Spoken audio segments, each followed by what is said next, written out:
Bonjour, mbote mingi na bine situ bolinga mama Eliani tuna pesi no bambote ba ebwe mafipi mko wazima mko wazuri.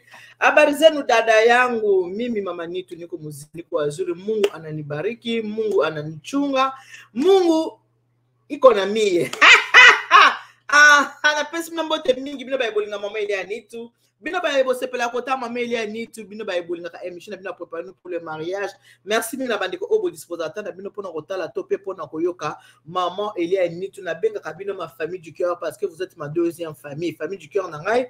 Na pesi bino mbote vous tous qui me regardez na pesi que vous êtes ma deuxième famille. Voilà pourquoi na benga ka bino ma famille du cœur parce que bino soza na famille biologique, bino soza na ba famille kokoza na bango mais bino ba rebotala nga na benga ka bino ma deuxième famille na benga ka bino ma famille du cœur. Merci na bandeko na nazana eliki kondimete sika bozali nzambe asili ko batela bino pe na makasi ndena loba toujours ke kolala kolamuka ezaka habitude te soki nzambe apesi biso pe mambo moyi to ba toujours kana ko pesa merci ndenge to mesena ko pesa merci olingo bimananda kuna yo ko bosa na te ko mitika na maboko ya nzambe po mitambo o ezali boso na o moye bango ezate po so nzambe abatete Bible lobi si Dieu ne protège pas, celui qui protège protégera seulement en vain.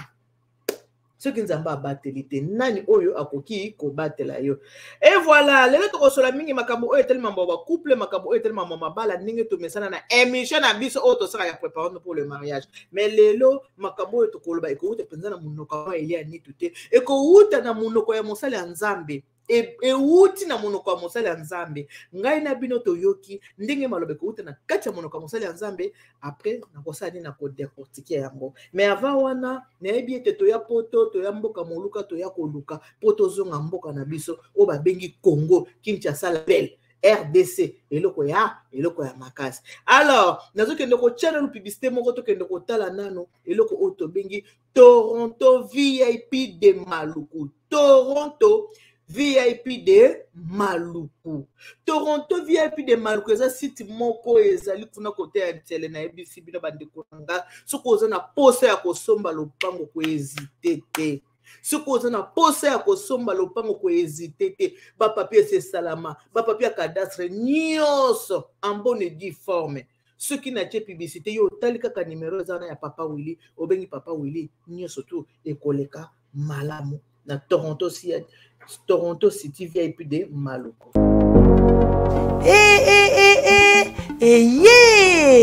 Nini lisusu Toronto City VIP de Maluku lisusu banaki bana braza pe partout na mokili mobimba. Toronto City VIP de Maluku na 5 minutes ya Grand Fleuve Congo. Ndeko papa, ndeko mama, mwana poto, olingi otonga ndako na yo na bisika ya kimia, olingi opema malamu. Toronto City VIP de Maluku wana po na bino ezali kote kamabele ya 20 mètres sur 20 na telo moke ya papa Mwana poto, ba diaspora nyonso. Olingi investir na mboka na yo. Toronto City VIP de Maluku epesa to ezoteka ba espace kitoko. Toza 5 minutes ya mai atuni tala lo bansa mutema toko koma place oza ndenge nini tolonga kolongwa place Lazare yo mona presse to pasola nzela tala ngai uninga mama mutie mena panika wana 20 sur 20. Olingi oliambisi ba fruit na talo moke kimambango welela zwa mabele na yo na Toronto City VIP de Maluku. Tozali pembeni ya zone économique ya Maluku pe pembeni ya cité Vodacom. Pona ozwa esika na yo na Toronto City VIP de Maluku eza simple. Benga Papa Willy mafuta na numéro oyo +1 90 57 30 15 40. Toronto City VIP de Maluku. Esika esengeli pona moto nyonso apema na kimia Bana poto, venez voir Toronto City VIP Maluku et vous allez être voisin de tout ça. Vous allez vivre tout ça. C'est formidable, c'est tout simplement formidable. Wow. Toronto City VIP de Maluku, c'est vraiment formidable. Voilà, tokota na kati émission na biso to landana no pasteur. O aza mosali ya Nzambe, o ayebi liloba malamu, o aza inspiré, aza na l'esprit de Dieu sur lui. Akoloba, si ma maman il y a ni to ko ni komanyola. Maman, les mamans, vous savez, ça fait plaisir des fois. Madame. Quand on t'appelle madame telle. Ça a bien. Ça fait plaisir, ça fait du bien. Moi, je vais garder le nom de mon père. Non. Il faut que tu prennes le nom de ton mari. C'est moi qui n'aime pas, non. Elle va à la mairie. Pourquoi tu veux pas? Si tu donnes ta dot, tu es toujours madame. Mais quand tu passeras à l'état civil, directement, le nom va changer. Ça fait plaisir. Et ça là que c'est un. Tu te regardes, tu dis, je suis madame. Madame Gandhi. Madame. Mais madame, il faut respecter vos maris. Ils vous ont donné de la valeur. Certains de vos amis n'ont pas encore eu cette valeur. Cousine, il faut aller cousiner. Il faut respect à la pose. Il faut qu'il y ait du respect parce que tu es madame. Tu as changé de statut. Madame telle. Madame telle. Mademoiselle T. Pas mademoiselle. Madame telle. Mademoiselle T. Pas mademoiselle. Papa abino komone Kapinga. Votre père s'appelle Kapinga. Yo bali comme on marié, Madame Kapinga. On t'appelle toujours Madame Kapinga. Il faut changer. Ça doit changer. Il faut dire à ton mari, passons à la mairie, que l'État me connaisse aussi. Parce qu'on ne sait pas demain ce qui peut arriver. Il faut qu'on me connaisse aussi à l'état civil. Je prêche à quelqu'un. C'est une parenthèse. Madame telle. Toi aussi, comme tu es madame, il faut aussi donner de la valeur à cette dame-là. C'est à moitié. Vous savez, quand je prêche, souvent je tiens mon micro avec la main gauche. C'est pour que tu le saches. Toi, tu ne comprends pas.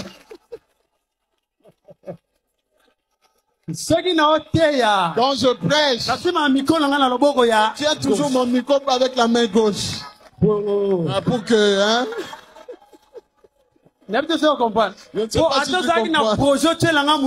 que si tu pouvais lorgner sur moi, n'interprète pas bien. Interpréter. Il faut bien interpréter. Si tu voulais lorgner sur moi, dès que tu vois ça, là tu vas chipper encore. Ah, c'est déjà trop tard. Il n'y a plus de passage. Tu ne vois pas ça? Madame telle.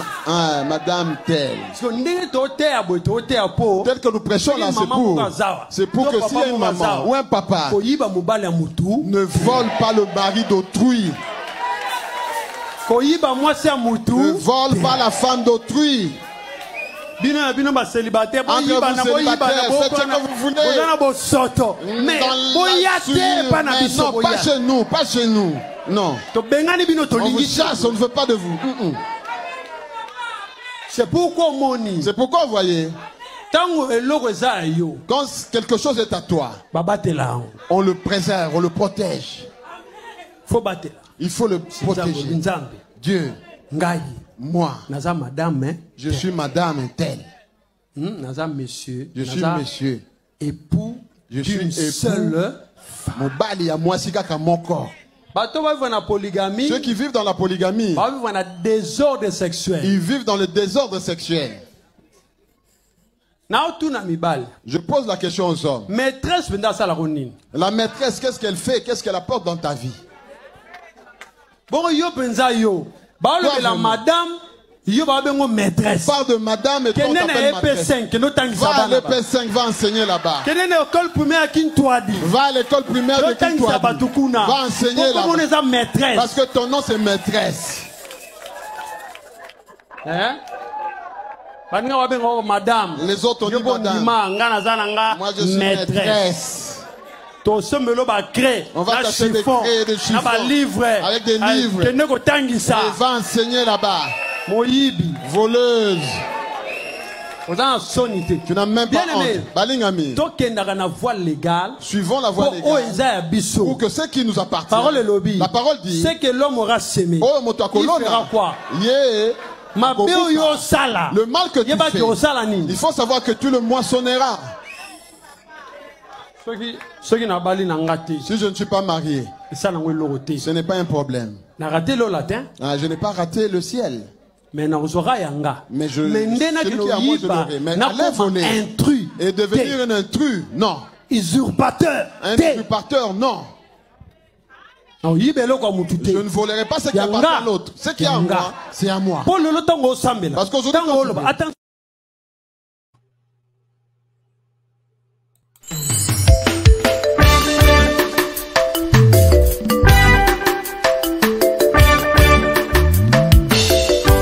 Service traiteur La Providence, Maman Eliane Nitou.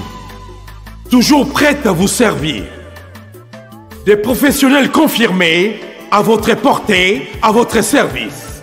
La préparation de votre cérémonie de mariage, baptême, anniversaire et tout autre événement. Un service culinaire, la cuisine africaine et universelle, Loboko ya Maman, avec des mets variés, buffet à la demande, décoration des salles et divers autres services par des pros. C'est la spécialité du service traiteur, La Providence, Maman Eliane Nitou. Un contact pour vous, les 06 15 31 69 90. Maman Eliane Nitou. Réservez vite pour confirmer, Maman Eliane Nitou. Service traiteur, La Providence, Balambi Lelo, Bolier Kaka Lelo. La Providence, Biloko ya Moto. 12 ans d'expérience, s'il vous plaît. Toujours à votre service et merci de votre confiance. La Providence toujours. La Providence Kaka. La Providence pour tous. Maman Eliane Nitou. Gloire à Dieu.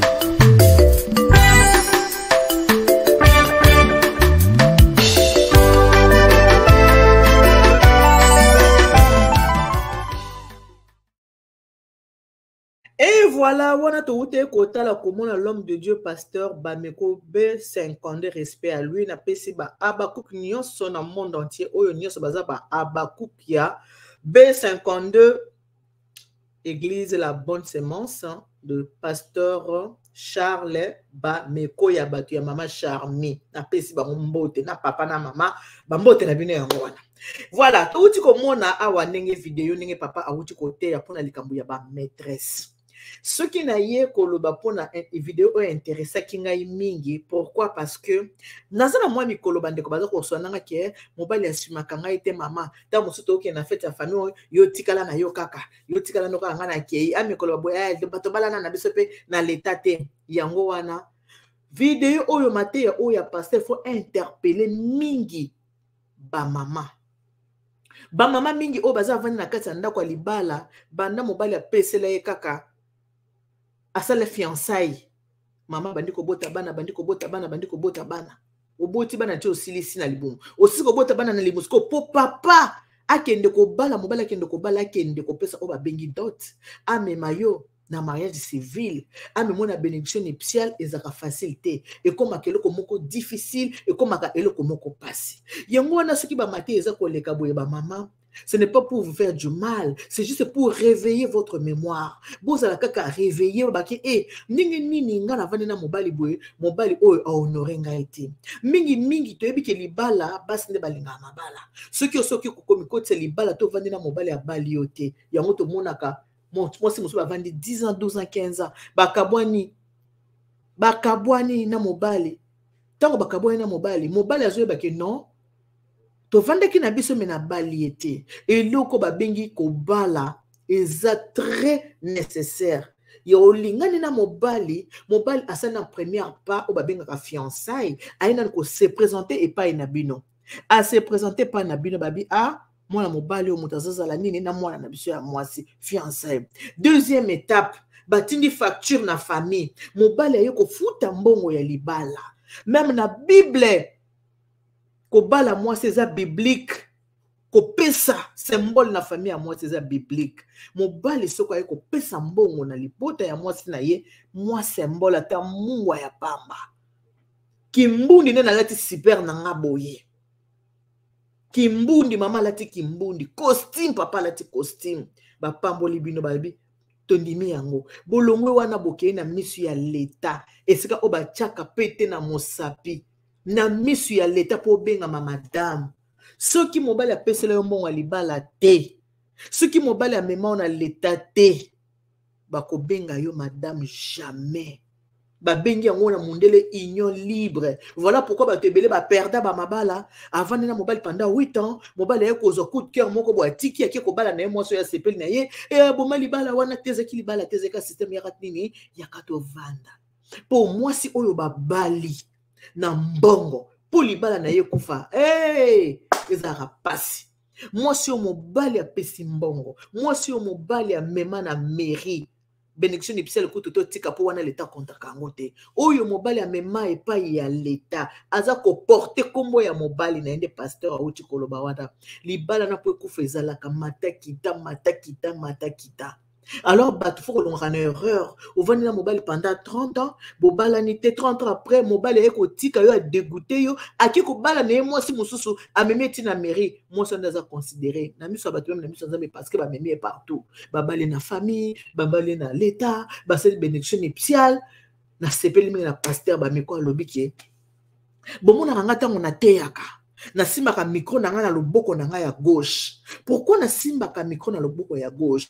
Pona ba dongola meso tango baza kotala ata oye na makanisi ya mabe na mutu na yo. Ata lobi ke ndenge nazo kende boye, nazo kende séduire pasteur. Ndenge nazo kende bono kende défier tango yo moni kaka. Loboko ya pasteur esimbi micro. Na micro na zo mona ke mosapi oyo ezana anon. Yo moko place ozalaki on a bête boza ano on a bête boza eza ano yo moko place ezala ko komona olembi nzoto soki mundela sala symbole ke bato mibale soki balingani babala ni bata ano ezala kapona ezala kola eza intime moko boye soki mobali moko amoni mwasi azana ano na musapi abi ke mwasi oyo aza marié soki mwasi moko amoni mobali azana ano na musapi to benga kango alliance ayebi ke mwasi oyo aza marié moyen muto poussa na ezati mais ceux qui boza libala moko yaka to vanda mwasi musapi polele mobali musapi polele donc mwasi wana ko kende pepa ya mwasi mususu ko alinga bi marié wa pio moninga na pete na musapi yana ka système yaka to vanda mwasi peso naza marié ba retourner wa pipete oza nango symbole oyo ce n'est pas pour rien ba sala yango ezala maman ndenge pasteur auti koloba sikoyo ke muto na opote te mwasi soka bali apotaka kombo ya mobali na ye mwasi nyonso babali na leta to mona kanga awa toza na mboka mundele na poto soki mama boyaka mwasi na mobali boye kombo wana eza na identité na yo te moyo pesa ngo na mwana ezate moyo pesa kombo na mwana ezate pona identité na yo kombo wana ezate mais mwana tango azobota automatiquement azana kombo ya papa na ye. Donc, ba mateya, oyo pasteur a cesar pour na ko éveiller mémoire na biso.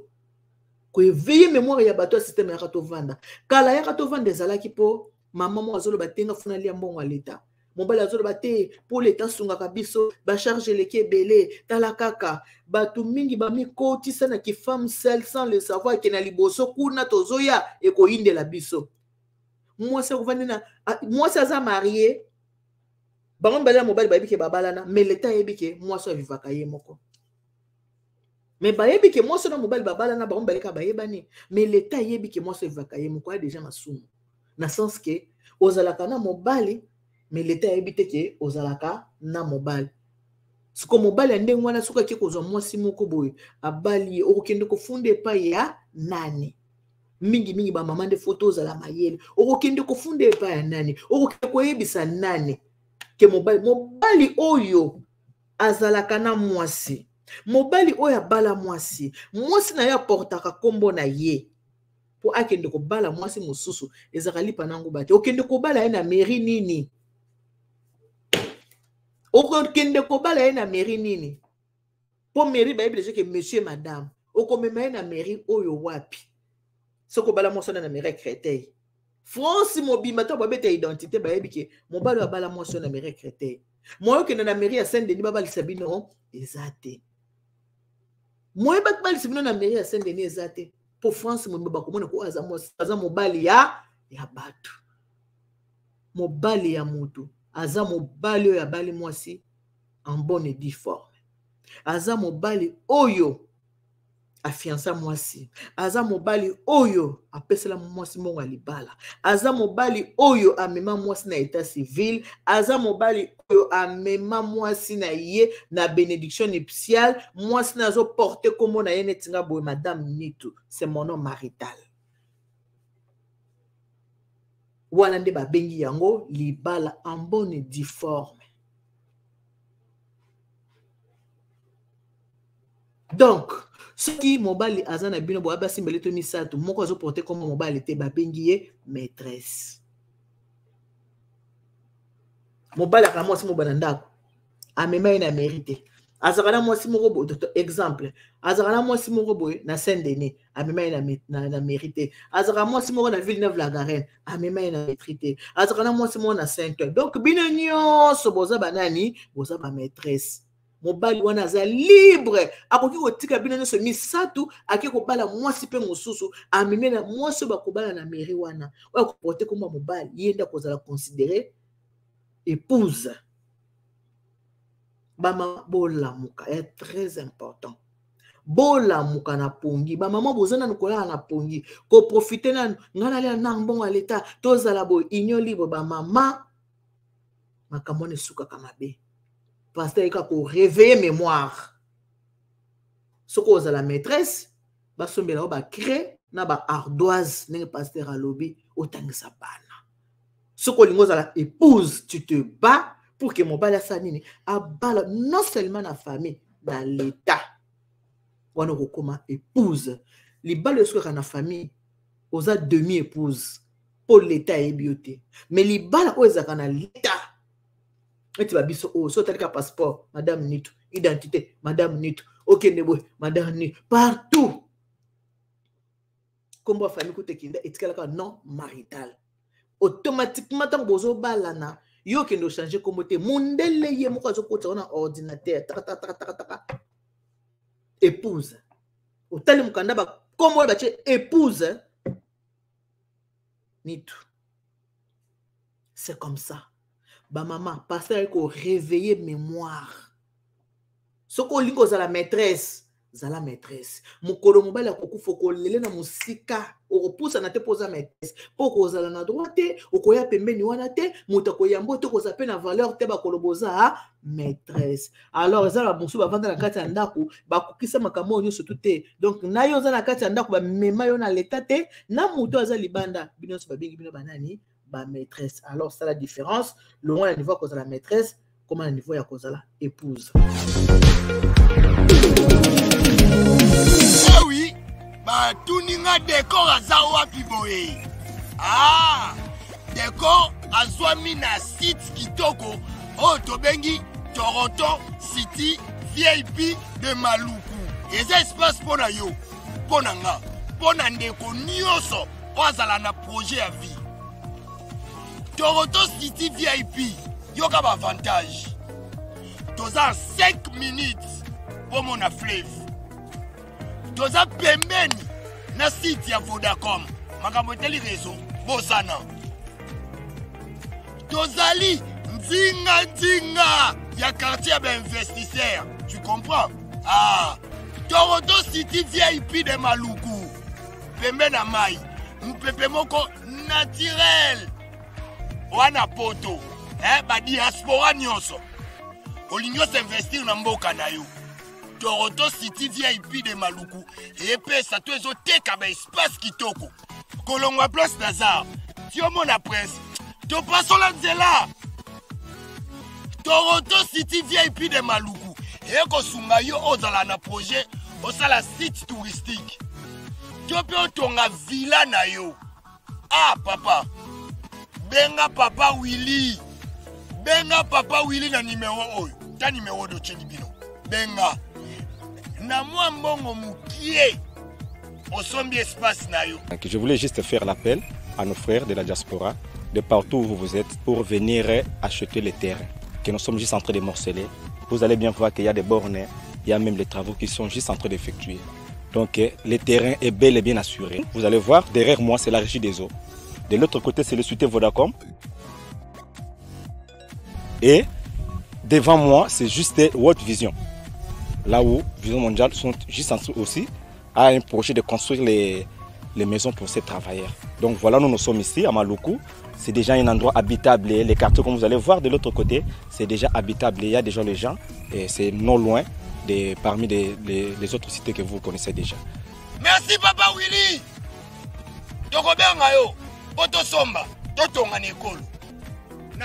Maman. Les mamans. Vous savez, ça fait plaisir des fois. Madame. Quand on t'appelle Madame telle. Ça a bien. Ça fait plaisir, ça fait du bien. Moi, je vais garder le nom de mon père. Non. Il faut que tu prennes le nom de ton mari. C'est moi qui n'aime pas, non. Elle va à la mairie. Pourquoi tu veux pas? Si tu donnes ta dot, tu es toujours madame. Mais quand tu passeras à l'état civil, directement, le nom va changer. Ça fait plaisir. Et ça, là, que c'est tu te regardes, tu dis, je suis madame. Madame Gandhi. Madame. Mais madame, il faut respecter vos maris. Ils vous ont donné de la valeur. Certains de vos amis n'ont pas encore eu cette valeur. Il faut aller cuisiner. Il faut respect à la pause. Il faut qu'il y ait du respect parce que tu es madame. Tu as changé de statut. Madame telle. Madame telle. Mademoiselle T. Pas mademoiselle. Madame telle. Mademoiselle T. Pas mademoiselle. Papa abino komone Kapinga. Votre père s'appelle Kapinga. Yo bali comme on marié. Madame Kapinga. On t'appelle toujours Madame Kapinga. Donc, il faut changer. Ça doit changer. Il faut dire à ton mari, passons à la mairie, que l'État me connaisse aussi. Parce qu'on ne sait pas demain ce qui peut. Voilà, pasteur à lobby, yebisa mobali na yo, me manga na l'état pour l'état payer banga. Libala o yebadi na miso ya l'état, c'est très nécessaire pour toi na mokili. Tout peut arriver. Au couvent na mobali 40 ans, soko mema na miso ya l'état te, a mema na miso nzambe te, au sali perte ya pamba pendant 40 ans. Parce que s'il y arrivait quelque chose au cause de la musique, na famille bako benga na yo, na famille bako bossa na ke bovanda ki 40 ans, bako ba de toutes les façons pe a bala kiote. Mais quand tu portes le nom de ton mari, ozo porter comment mobali na yo, mobali apesela yo mon abala yo, apesela yo mon amema yo partout, amema na monsieur à l'état. Yo koutino za beaucoup plus de pouvoir pour na mboka mundele ezaka famille. Quand on parle de la famille, papa, maman et les enfants, les frères et sœurs, bayaka après. Que Dieu vous bénisse. God bless you. Mungu anubali kita tanzam kalsa kumuna. Je vous souhaite une très bonne journée. Bye bye.